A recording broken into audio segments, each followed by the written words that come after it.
So today we're going to discuss the empty tomb and naturalistic theories. So this is sort of a summary week, a sort of a cumulative chapter in this course in which we conclude it, we discuss the rebuttals, and then we'll really see the force of the argument that we've been building for these 6 or 7 weeks now. So the empty tomb, it's not a minimal fact. And you might say, well, really? Shouldn't it be a minimal fact? But the reason why it's not a minimal fact is because the definition, or our definition of a minimal fact, is that almost universally scholars agree upon this fact. But not all scholars agree on the empty tomb, and that's why we have naturalistic theories. Some don't say that the tomb was empty. And so therefore, since there's an argument as to whether the tomb was empty or not, it doesn't qualify as a minimal fact. However, it is a stream of evidence that cannot be ignored. Is the tomb empty or is it full? It's something you have to deal with. So we just talked about that. Now, here are some arguments as to the reliability of the empty tomb. Here, abbreviated ET. The empty tomb is reported unanimously and embarrassingly by female testimony. So here we have multiple attestation of the Synoptic Gospels and by people that were otherwise not the most reputable of that day. Now it is disputed that women, had more of a voice in Greco-Roman society, or maybe it's been embellished in a Jewish society, but the fact still remains that when it comes to a male's voice versus a female's voice, the female testimony is not as strong. And so therefore, to make up a story in which you're not putting your best foot forward is a criterion of embarrassment. What we see there is not that this is an apologetic or that this is a story constructed to create the knockdown argument, but rather this is a historical record, and by history, it is just the fact that the women were the first. The second evidence is that the empty tomb is in Jerusalem, which is home of the earliest Christian preaching. Let's remember how early the creeds start. Pretty much as soon as Jesus is resurrected is the gospel boom happening. And so if the gospel boom is taking place on the resurrection here in Jerusalem, while all the Jews and the Romans are still in Jerusalem, it would be pretty easy to dispute the fact of, no, the tomb is not empty, here is the body.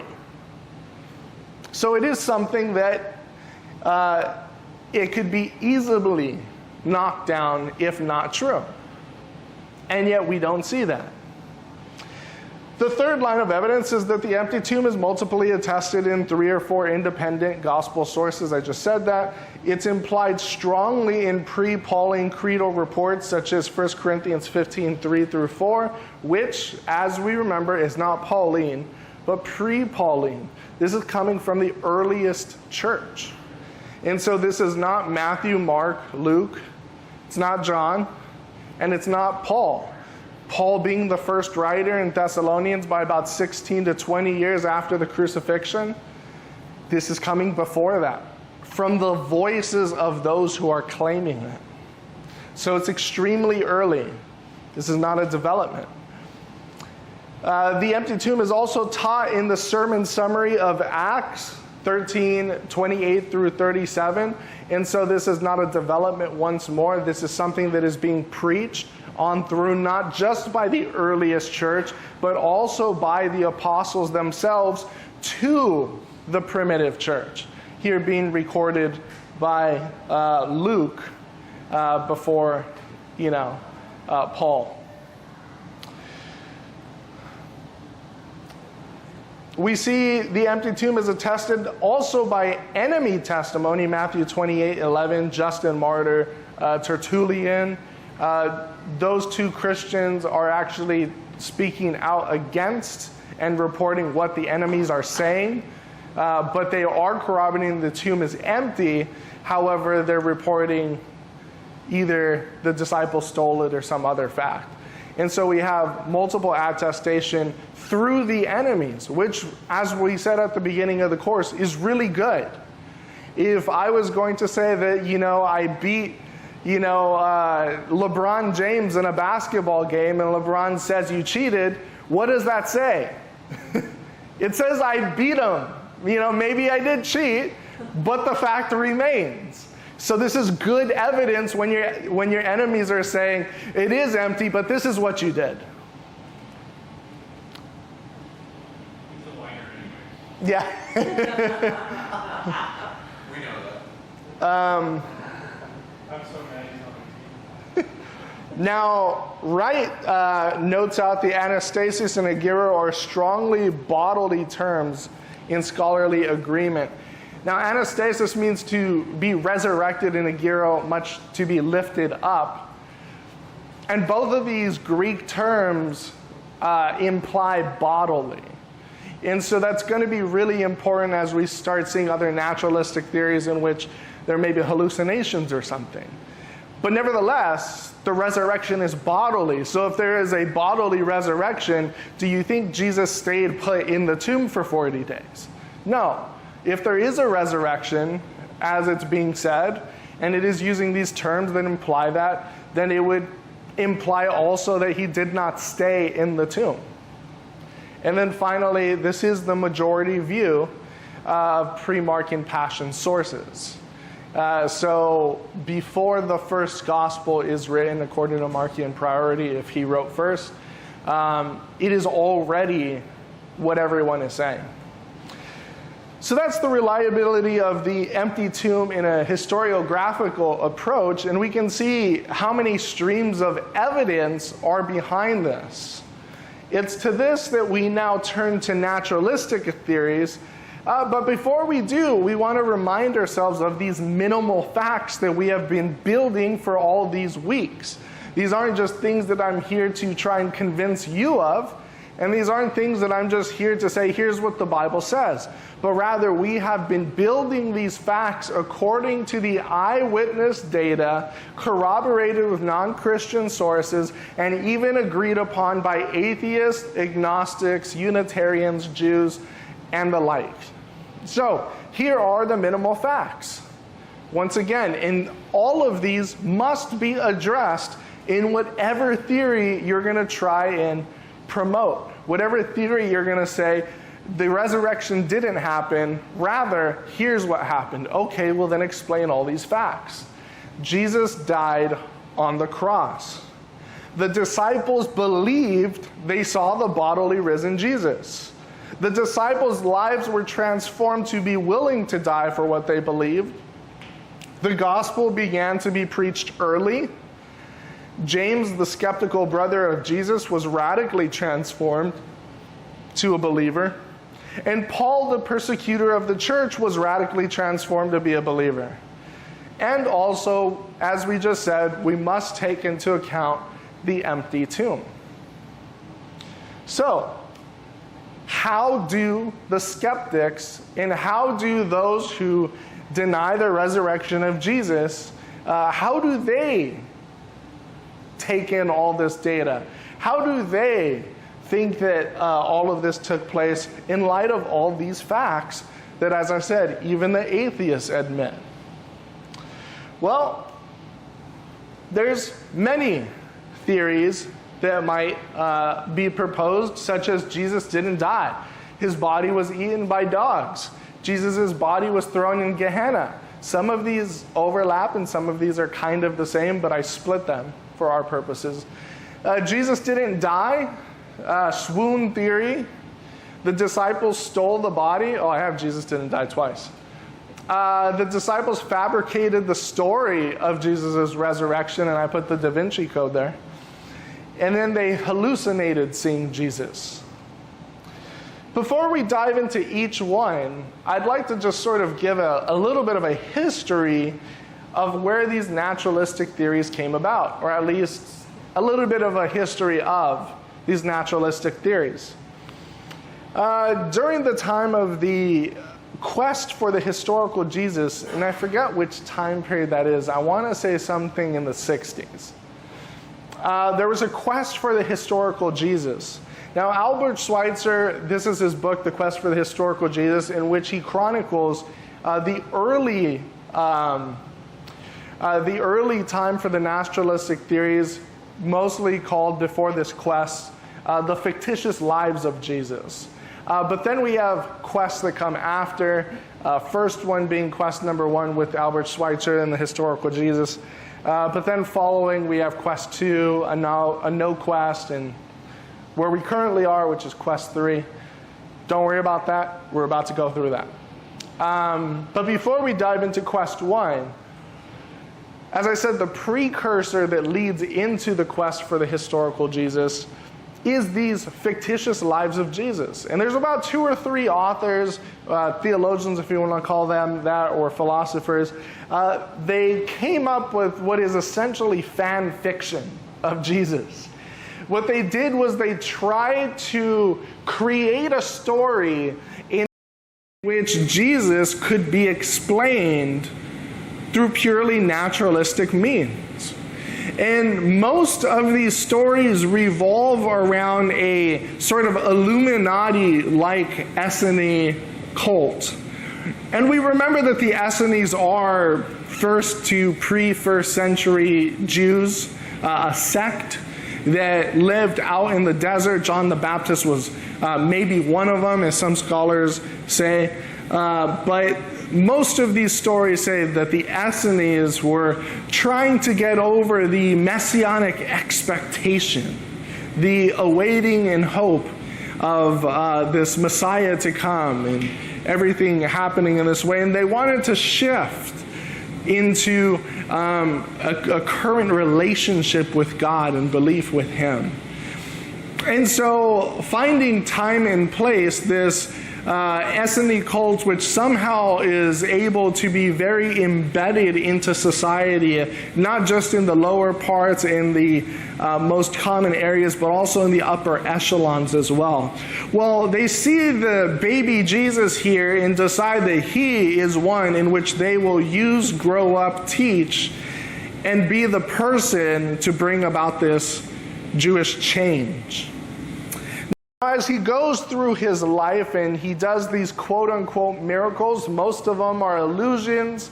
Some of them are just sort of wool pulled over the people. One famous one is as he is feeding the 5,000, quote-unquote. He is praying over the bread and he gives it to his disciples, and they're going out and they're so taken aback by how this bread is coming about that they don't realize that just behind them in a small cave is these Essenes with plenty of food that are coming over and giving it to him while no one's looking. And then when the disciples come back with food, he gives them more.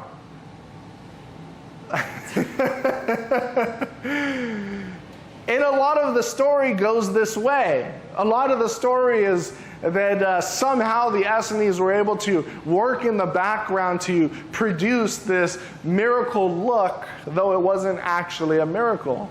And as he developed the following, he taught and preached of love and adherence to Yahweh, a relationship with God. And so he was the poster boy and head of this Essene movement, this cult that we actually don't have and apparently has an incredible amount of presence. Well, as he now goes to the crucifixion,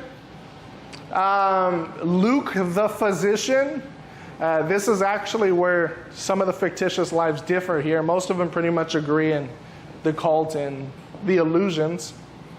But here's one way the fictitious life tries to navigate the crucifixion. Luke the physician gives him a potion that makes him seem as if dead. And so, and then I think there's even something of like a numbing agent or something. So as he goes through the crucifixion, his heart slows down and it looks as if he's dead. Having the upper echelons of society, Joseph of Arimathea, the S&E that they don't know, is able to use his political power to navigate him coming down the cross, and is then captured and saved and nursed back to health by the best physicians in care. And then as he comes back to health, then he goes out before his disciples later and shows himself to be alive and speaks to them at various points in time, telling them that he's resurrected. And so that the change that they're looking for takes place. And then he goes off into obscurity, never to be seen again, living a solitary private life. The other way is that he believes himself to actually be this force for change and actually heads into the cross knowing that he will die for what he believes. And I think regarding the appearances, I forgot how this one solves that. I think it's swoon theory, or maybe someone else appears. Don't quote me on that one. It's been a while since I read that one. So that's kind of how the fictitious lives work. And you can see why they call it the fictitious life of Jesus. It's literally just fan fiction. And it's a fan fiction of saying, okay, we have the gospel witness. How can I weave this story through that would maybe answer how he is able to teach, able to do things like quote unquote miracles that would bring about this end? So we have the naturalistic theories, or these fictitious lives of Jesus, and by and large, no one's buying it. I mean, it's pretty laughable. So this precursor moves now into the quest for the historical Jesus, in which we're now trying to navigate in a historical manner who Jesus really was. Who is Jesus of Nazareth? And so that's what the quest is seeking to do.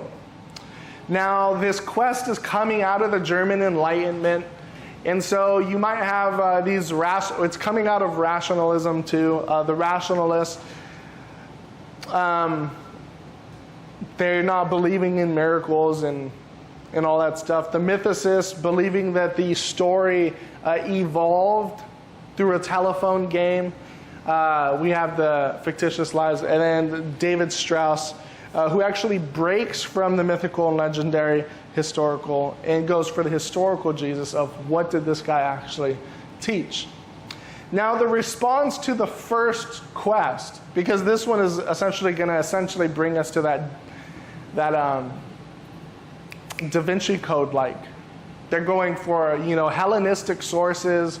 It evolved. It's the telephone game. It wasn't miracles. These are supposed miracles that are reported later after the fact, but did not actually occur. The response to this is actually what they call a no quest, in which Barth and Bultmann both respond to this as saying there is no quest. There's no need for historical evidence for Jesus. We only have to believe on faith for Jesus. Once again, this is coming out of the explosion of the rational and Enlightenment period, in which we're getting verificationism and scientism, only what we could push through a test tube, only what we could touch, see, taste, and hear. And Christianity is getting challenged. The pendulum to save Christianity at this point in age is to retreat from these spaces and create a new way in which we can do that. Friedrich Schleiermacher is going to appeal to the, not the rationalists, but the mythicists, the romantics. He's going to appeal to the romantics and say, hey, this is somewhat rational, but that's not the point. It's how we feel and encounter Jesus. So that pendulum is sort of trying to swing over to save Jesus from rationalism. And so this response to the first quest is the historical Jesus is not the one that we're looking for and we cannot prove because it's been so long ago. Rather, it's the Jesus of faith that we must hold to. And so the quest for the historical Jesus is really a null and void quest. Well, this turns into quest 2, in which the aim and the theme is essentially trying to look for the Hellenistic Jesus, where the first quest is trying to see how Jesus might have done it maybe through these fictitious lives and how it might have evolved. Quest 2 is going to try and explain Jesus in a Hellenistic way. Hellenism, that is, the Jews have adopted Greek society and have infused within itself Greek culture, Greek norms, and dare I say, even the Greek religion. And so quest 2 is going to try and navigate the myth of Jesus, the myth or the legend of Jesus, by finding him in Greek sources that may have been stolen and co-opted and adopted and appropriated and then used by the disciples, such as maybe Apollinarius. Maybe Jesus is a bit of, a Zeus-like figure or something like that, where he becomes divine. And so the early disciples, they essentially divinitized Jesus using these Hellenistic sources. And then we move into a more contemporary time of the Jesus Seminar, in which we have a lot of atheists, agnostic,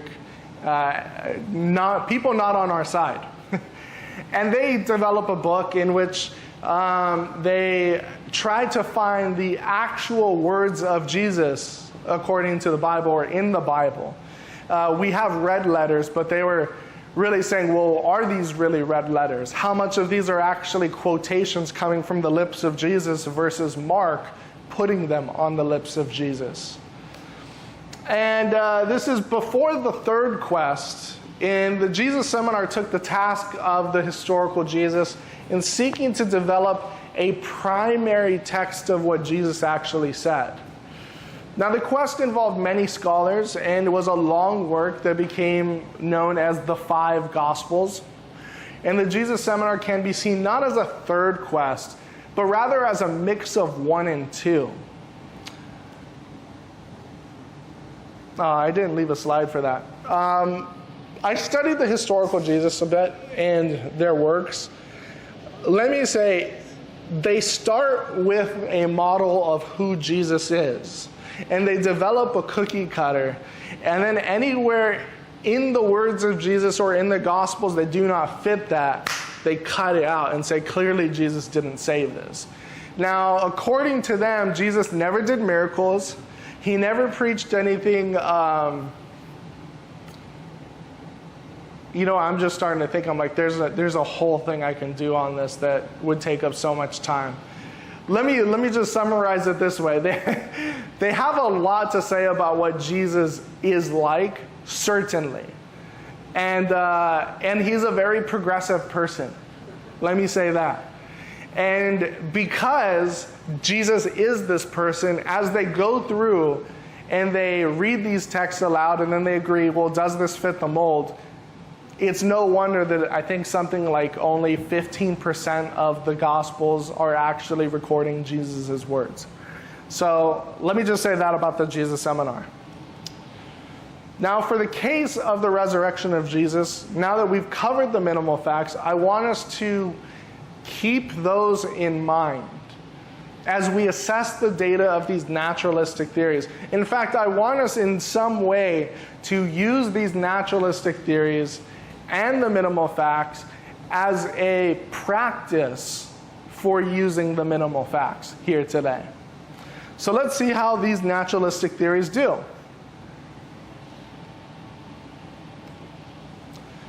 Well, we looked at the fictitious lives of Jesus.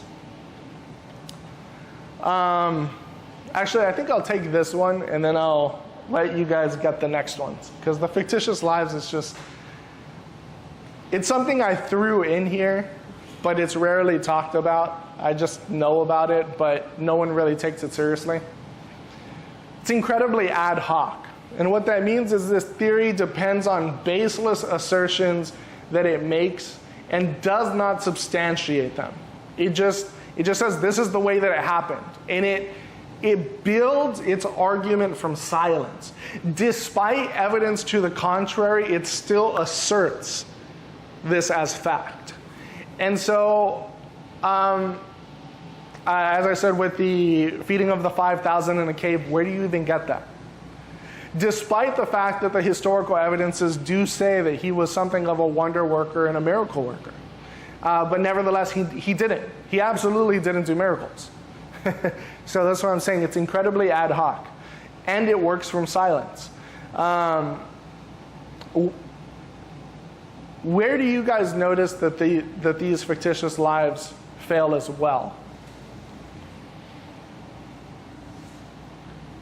My first thought is just like how many prophecies were fulfilled and how there's no way that they could like fake that many things, or that there's prophecies that were fulfilled that I don't even think the people at the time understood fully, but then like looking at it as a whole in connection to like scripture, like I don't even think people in the moment understood the references fully.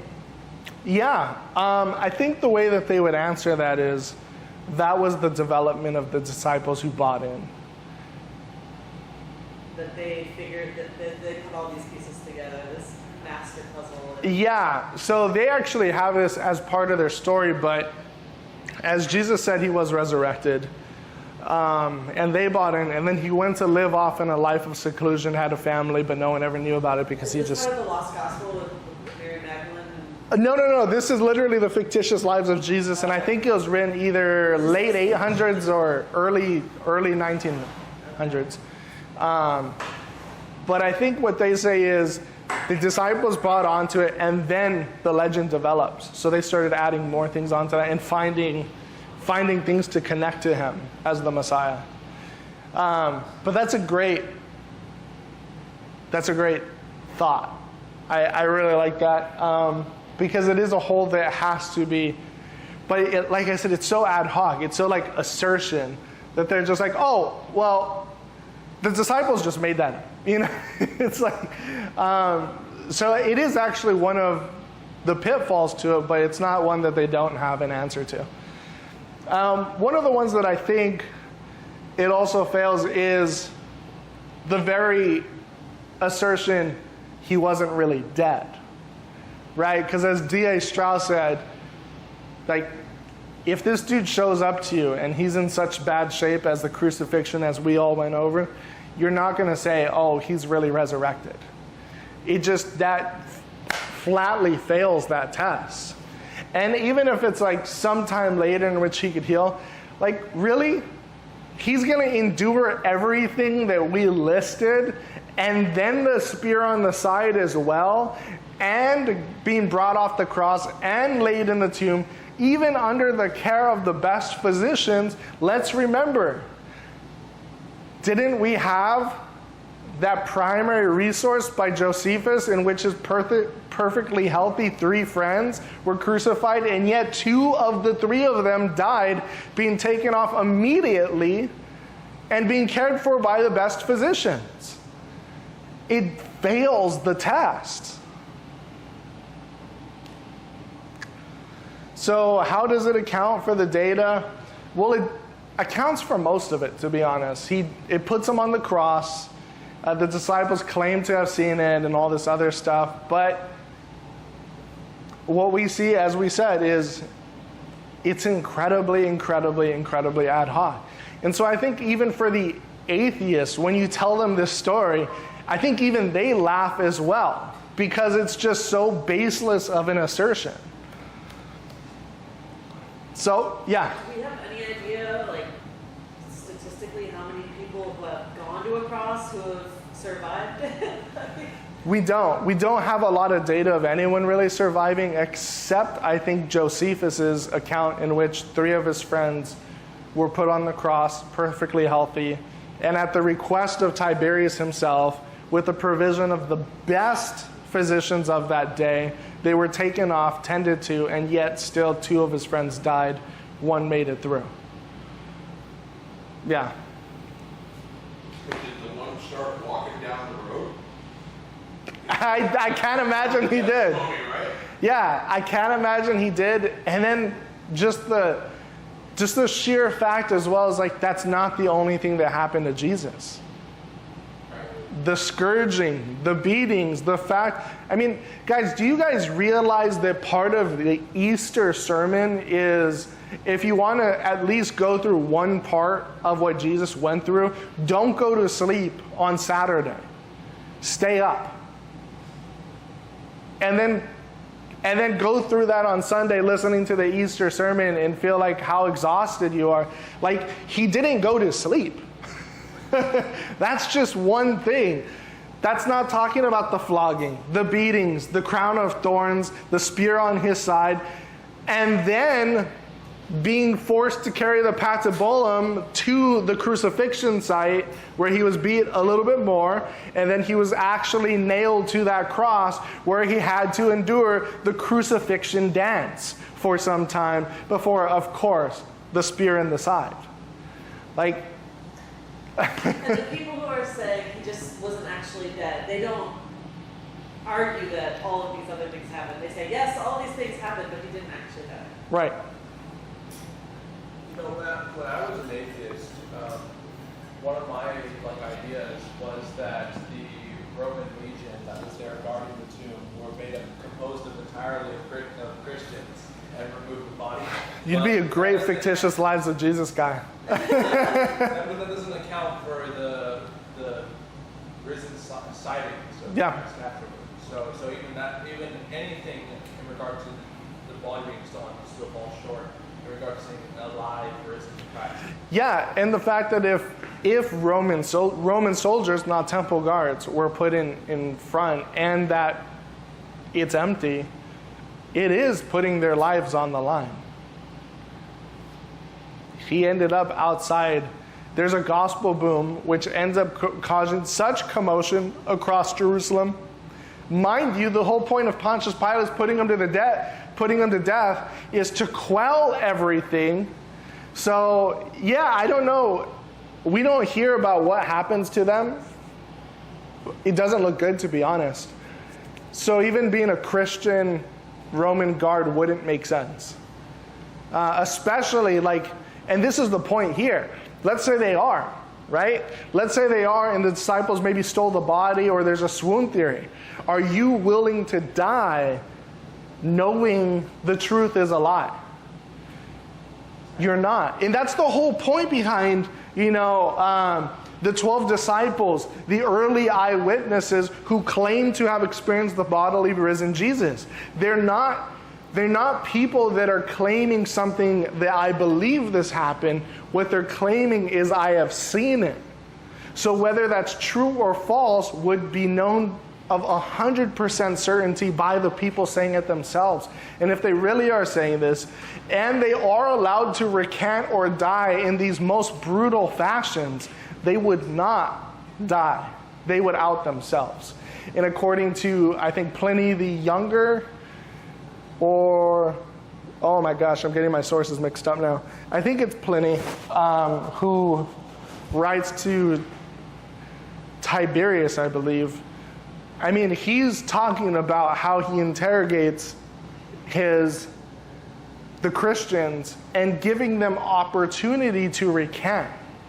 So, like I said, it's just those aren't adding up. That stuff doesn't add up. Just first century and second century Christians. People Yeah. putting in the lines. Yeah. We're talking about people who did not see the risen Christ, but died. And that's a different scenario, because to me, that is a lot more believable than what the disciples are claiming. And what I'm saying is it's actually easier to die for a belief than it is to die for something you know is false. Because if I go to the death with a belief, I don't have the certainty that it's false. I have the strong connection with it is likely true. What these people have is the absolute certainty as to whether it's true or false. So that's a lot harder to explain. And I love that the women are more courageous than the men because they went to the tomb first. Yeah. Yeah. Yep. That and women being at the tomb first was like almost derogatory because again, this is first century Palestine we're talking about. Yeah, like I said earlier, it's a little bit disputed on that because Roman women had a significant status, capable. We see that with some of the biblical data. Think of Lydia, the purple seller, who's a Greek woman. She has her own estate and stuff and is able to care for. So there's debate on that. And even that maybe the claim from the Jewish side is a bit more of a hyperbole than we thought. What is factual is that their testimony is not on par with men. So whether that has been overblown a little bit, it's still true. Yeah, that's the middle of the road that still goes like, hey, this is not the best foot forward if you wanted to make up a case. That was Yeah. mom, too. Yeah. Yeah. Or that child, and then went and saw it at the grave. Right, and you know, there'd be a lot of atheists who will straw man the position of saying that people who die for what they believe in essentially makes what they believe true. That's not what we're saying. What Yeah. we're saying is that them believing that something was true creates a problem for anybody trying to assert they were part of a conspiracy. Yeah, and I mean, there's a lot more that we're going to cover just now. So actually, let's just leave it because we're going to keep having this conversation. So the first one, the disciples stole the body, and these are just slides with the naturalistic theory. I mean, this is the very first response. This is the response recorded by the Jews that is recorded in the gospel data. So before we can come up with these later explanations of hallucination and stuff, the first explanation and the knee-jerk reaction of the time was the disciples stole it. So how would you respond to this naturalistic theory, which, by the way, some people would still actually fall back to in this one? They honestly believe that the disciples decided to create a weekend at Bernie's. Is that really where they're going with this? Because that's what you would have to do. Yeah. You would have to prop him up and take him to Pentecost. Right? And, you know, Yeah. you'd have to do all that stuff. And that's you're so far out of your mind, it's not even, Yeah, I mean, nevertheless, that's unclean in Jewish monotheism to be holding a dead body. But then also, I mean, the disciples' lives were radically transformed to being what we see in the New Testament era, on top of they're really willing to die for it. Those are two minimal facts right there. Any other responses? I mean, just be probing those minimal facts. How about the Pharisees? I mean, just in the walking of this life, there's got to be something on their side that they were really upset about, because he kept claiming I am God, and they were willing to put him to death. So there's got to be a history there. Yeah. That, okay, you guys weren't worried about it, then why'd you complain so much? Yeah. And if it didn't really happen, how come he got so upset for the 30 years or for the 3 years that he was preaching? Yeah. And on top of that, I mean, the biblical data, I believe it's in Acts or it's in the end of one of the Gospels, I forget, but we have the record of the high priest's response to leave it because the cult will die out. You know, that response tells us something about it. Never mind the fact that this explanation, the disciples stole the body, tells us what thing? What does it tell us about what's being portrayed right there? That there was a dead body, so it goes against the. No, that there was an empty tomb. Oh. That on that Sunday, the tomb was in fact empty. That's what they're trying to address. So if they stole the body, they had to put the guards to sleep. Otherwise, the guards would have had to kill in order for them to go and get the body. Yeah. We're talking highly trained Roman soldiers against feeble Palestinian or Jewish men. Yeah. Was there any other kind of burial procedures other than going into a tomb like this? Like, what were the other kinds of ways that dead bodies were managed at this time? Like, if it wasn't for Jesus in the tomb, like, what would be the alternate for the disciples? Like, if they felt like they wanted to honor, because these were his disciples, if they wanted to honor, not that eating the like, if the disciples really stole the body, they would do it because why? They would do it because It would they be in wanted to another honor the empty body. tomb. Right, Like that's the way burial proceedings happen. Right. The fact that Joseph of Arimathea lends his tomb, I mean, it's become common knowledge. If the tomb was indeed full, the Pharisees, the Sadducees, and anyone could just simply open the tomb and point at the body. That's the point of the empty tomb. That's why it has to be explained. Either the tomb is full or the tomb is empty. If the tomb is empty, what do you have to say? If the tomb is full, then it would be knocked down, and this wouldn't be a conversation we'd be having today. So if the tomb is full, that's kind of a death blow for your theory. If the tomb is empty, it helps us. Okay, cool, but you've now explained the empty tomb. How does it corroborate with all the other minimal facts then? Or if you steal the body, you leave the shroud. What was that? You steal the body, you leave the shroud.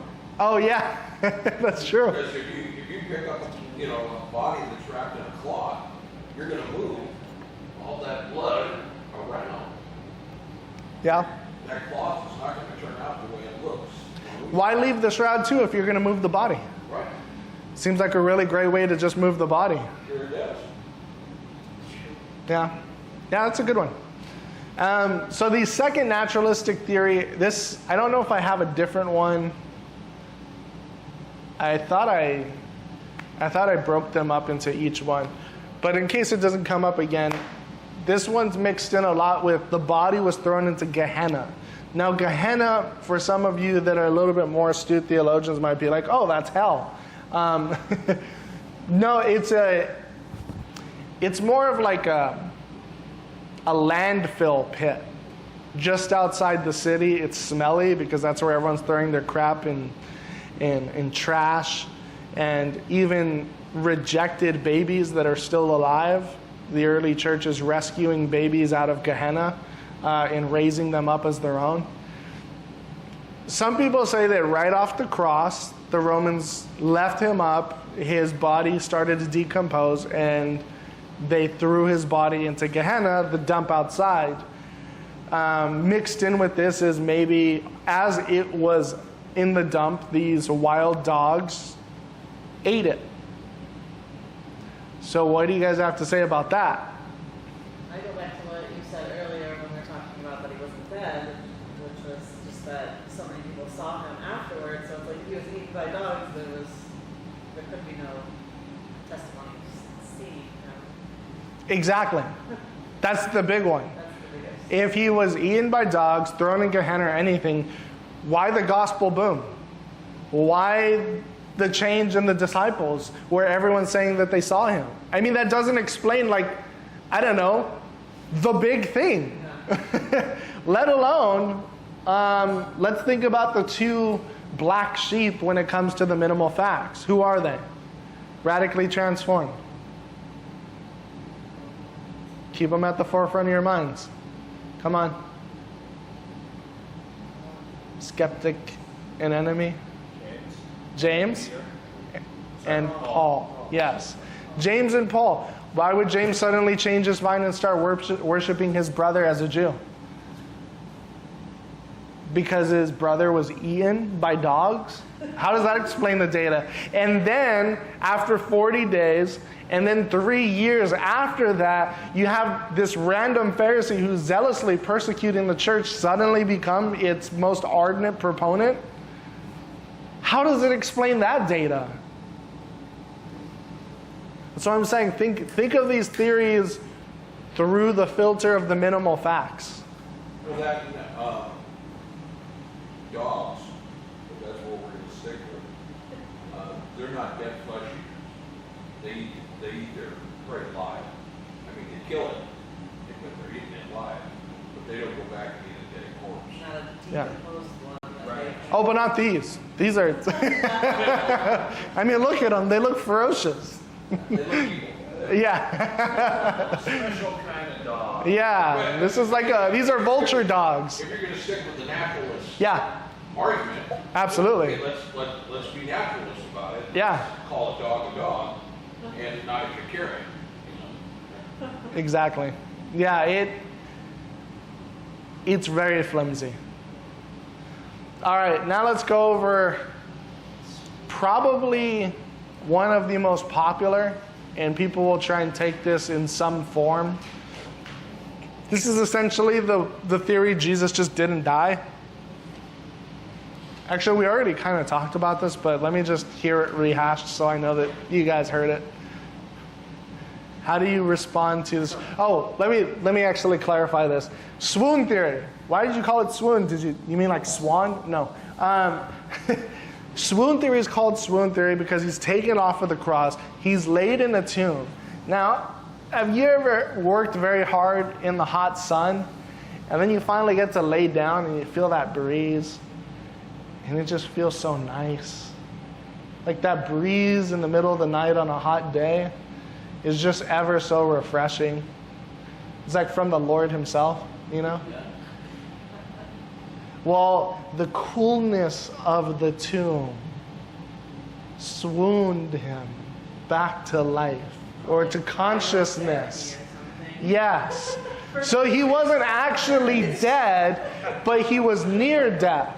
Not near-death experiences, but just very close to death. And being laid in the coolness of the tomb, he came back to consciousness. So I have to stop there. there. Extreme pain. Yes. I got 2 holes in my feet, I got 2 holes in my feet, and I got a hole in my side. Yep. But I'm feeling better. You know? Oh, I'm feeling better now. Like, Yeah, exactly. I love it. Honestly, I think that is the key answer to start with this theory. Let alone this is AI, but now he has to roll away the stone from the inside that usually takes a couple people. And then appear before his disciples, and the disciples look at him in the state and say, this dude's conquered death. I need to start worshiping him. I mean, and then let's think about it again. Maybe that explains one of the black sheep, but which one does it not explain? I didn't get that question. Paul. Oh, yeah. Why Paul's conversion? Oh, wait, okay, so from my understanding, I was thinking that we saw a bodily, quick question. Yeah. Does Paul's, what do you call the ascension event where Jesus goes up onto a mountain and Transfiguration. There you go, transfiguration. Does the transfiguration happen after Paul's conversion or before? Way before. Jesus is still alive. Okay. Unless you're talking about the ascension to heaven, in which he never comes back, that is about 3 years before Paul.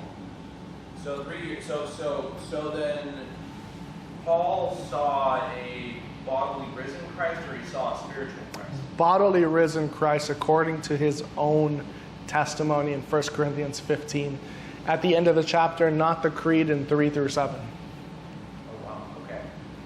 That was a mistake on my part then, because I thought that James was the one who saw him bodily and Paul was the one who saw him spiritually. James didn't see it. James may have seen him bodily. We have a weird silence from James where at the crucifixion, he's a skeptical brother of Jesus who doesn't believe in him, according to John. And then suddenly, less than 40 days later, he's in the upper room with all the disciples. Through the wall. Was that? Through the wall. No, this is the Holy Spirit's descent. So there he's counted among the believers waiting for the Holy Spirit's reception. So what takes place in that small amount of time? Did they put Jude there at the same time? You know what? I forgot about Jude. Yeah, he'd be another one. Yeah, we just don't have him in the upper room. Right. Yeah. Doesn't the Bible say that when Jesus resurrected, he appeared to James also? I think the Bible says that. I'm not sure if it's Paul. Yeah. Yeah, I think you're right in 1 Corinthians 15, 3 through 5. That would explain it. That's what I'm hinting to towards the sort of like, there's no Damascus moment is what I'm showing. Like, we don't have the same thing that happens with Thomas where he says, I don't believe, and then suddenly we have the entry in which he believed. We actually have no record of that event. At least not explicitly of like Jesus showed up to Jude. No, but when I'm saying James, not Jude, but James. Right, we have no record of that for James as well, is what I'm saying. Except the part of the scripture that said that Jesus appeared to James. Yeah, as the early creed. So, yes, we do have that as I believe as it's in the creed. Right before he says, and last of all, he appeared to me. Yeah, we just don't have the explicit story. We just have it. We only have that data from the earliest church. Not as far as a gospel account of like a narrative story in which Jesus appears to James. But isn't it the epistle that says, I think Paul says, that he appears to James also? That's the early creed. Oh, that's the creed. Yeah, that he's quoting. Oh, So I'm not saying he doesn't. What I'm saying is we have two absolute markers that everyone can agree upon. He's not a believer in his life according to the gospel data. He is a believer and one of the pillars of the early church. So we have both of those. How does a guy shift like that in his life? Right? And I mean, the earliest creed that we have does say that it appears to him. But I'm just sort of saying, assuming not as a naturalistic theory, then what really changes a person like that, right? And just as a sort of an example, and I hope this doesn't blow everyone over and even on YouTube, but it's like Trump used to be pro-abortion, and then he started to run for office. And he's saying he's pro-life and he wants to save babies. What is the question that all the reporters are asking him? Why the sudden shift? What made you change? Why are you suddenly a big proponent of pro-life? And what does Trump have to come up with, and what does he say? He says this story, whether you think it's false or not. He just said, I saw my granddaughter's birth. And looking at her, it was then. And he had to come up with something, whether he came up with it or whether it's true, that brought about this radical shift. My question that I leave open is not according to the faith belief recorded in the Bible, but we have these two factual goalposts. How do you account then for the radical shift of these people? Yeah. Do you think Paul's vision and John's vision when John wrote Revelations were similar? One more time? Paul's vision? Because obviously Paul, he talks about, I've seen the Christ, I've done these things, especially when he was blind before he came about.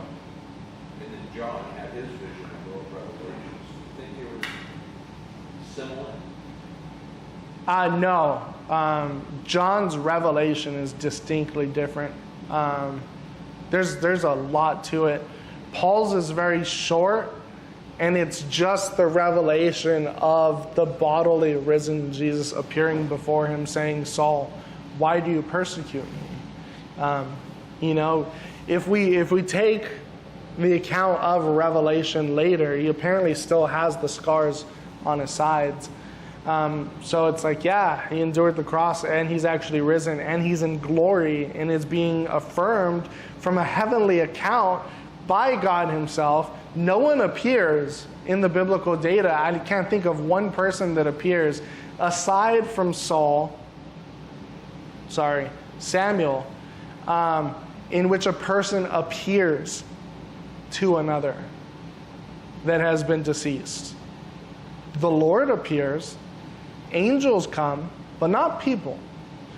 And the only exception to that might be Samuel. But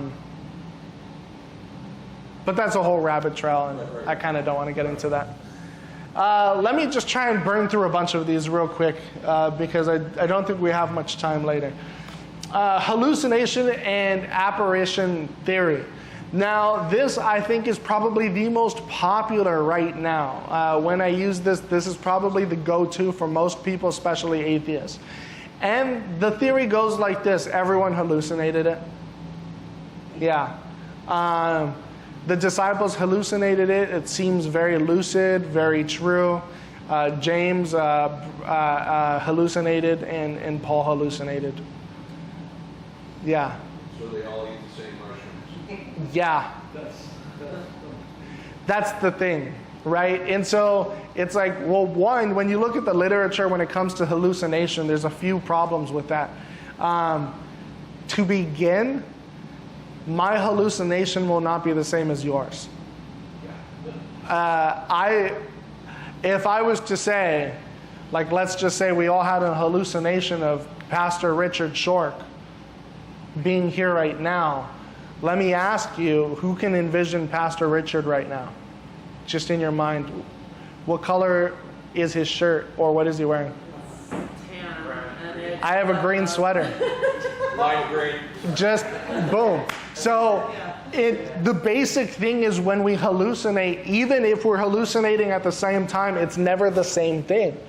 And yet, according to the gospel data, it's the same thing.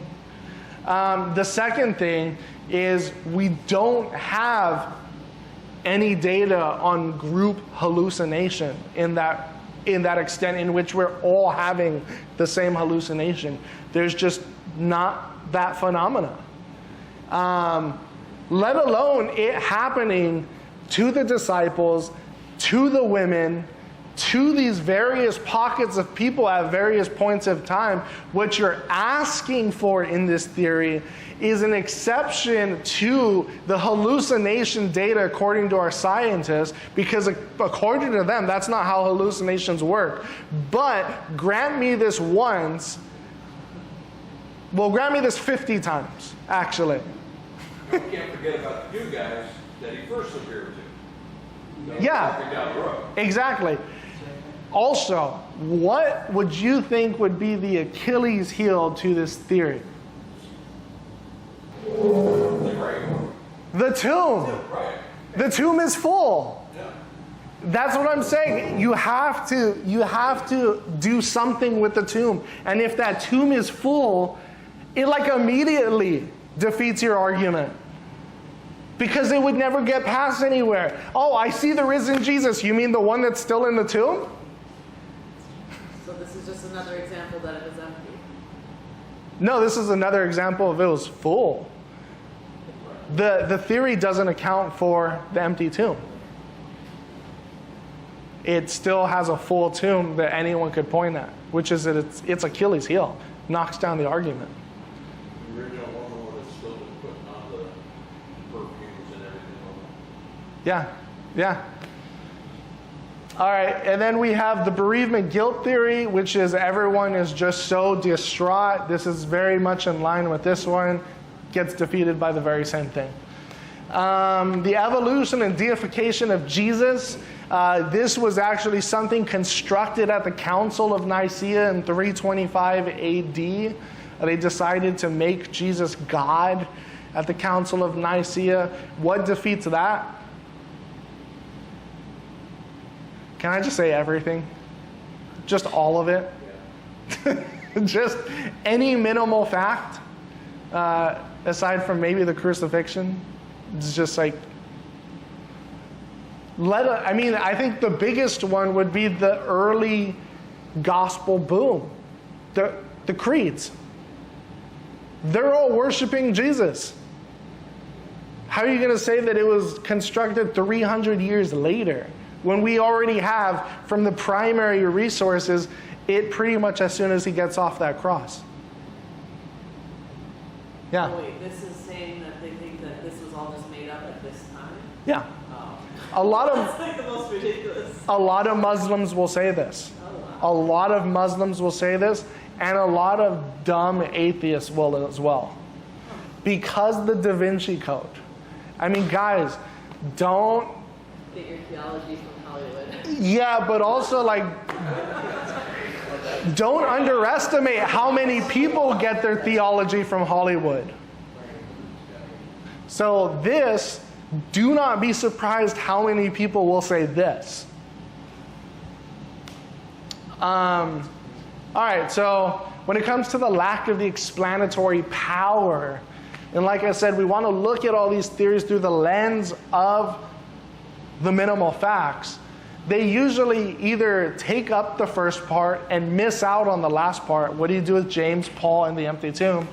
Or they try and focus on how to explain James and Paul and maybe the empty tomb and miss out on the first part. But, like I said, empty tomb, biggest monkey wrench. Biggest one. It's sort of like a light switch. If it doesn't even meet that criteria, easily refuted. And we saw that with the hallucination, bereavement, and some of those. But when it comes to the resurrection theory, it accounts for all of the data. Jesus died on the cross. The disciples claim to have seen him. They're radically transformed from it. The gospel begins to be boomed. James, the skeptical brother, starts worshiping his brother. The enemy suddenly becomes the evangelist. And the tomb is empty, even according to the enemies. That has incredible explanatory power. And guys, I'm saying this as a theory. I'm saying, what is the best explanation for the minimal facts? For what everyone has agreed are the pieces on the chessboard that you have to work with. Which one best fits all the data? And what we see is the resurrection theory has the best explanatory power in both scope and depth. I mean, not just that it covers the fact, but it covers the depth in the radical transformation of their very lives to die for it. That's depth.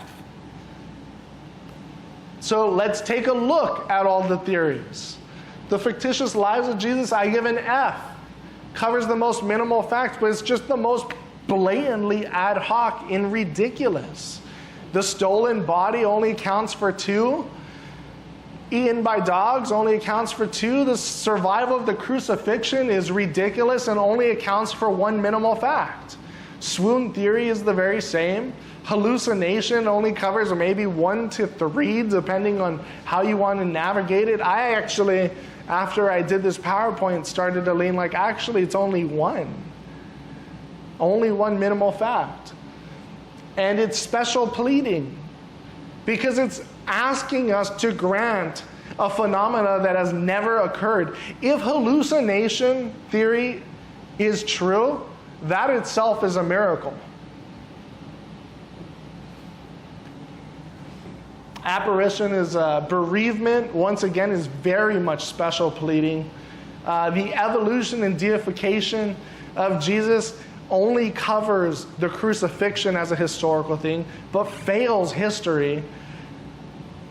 But the resurrection, that accounts for all 6 minimal facts, has incredible explanatory power, is the least ad hoc, and is the simplest explanation. It, aside from all the others, passes the Occam's razor test. And then finally, I have a mixed theory here in which most people will try and do this. They don't try and do something dumb like swoon theory or stolen body, but they'll try and combine things like bereavement and hallucination, and then maybe stolen as well. Because once you point out, okay, well that's never happened, so that would be a miracle in and of itself. How do you account for James? Well, maybe he's bereaved because he's so guilty that he never believed in his brother. Okay, well, how do you believe in Paul? He's another hallucination. Okay, well, there's an empty tomb that they could all look to. Oh, the disciples stole the body then. I need that. I need to get that one in as well to handle that one. So I have a mixed theory here. And the problem with that one is it is the most ad hoc. Because it is now just trying to pick and choose what it needs to not fail the minimal facts test. And at the end of the day, it is the most complicated and the most special pleading. So it fails Occam's razor because it requires all these things to be moving. And like I said, at the end of the day, if all of that's true, it kind of comes to a miracle in and of itself. So what do we conclude here after these 7 weeks? When it comes to the historical data, the data that atheists, agnostics, Jews, Unitarians, critical scholars, PhDs in their field all agree is true and the minimal facts when it comes to what is the best explanation to account for all of this data, it is that Jesus is resurrected. Amen. He is the risen Lord. Yeah. All right, any questions?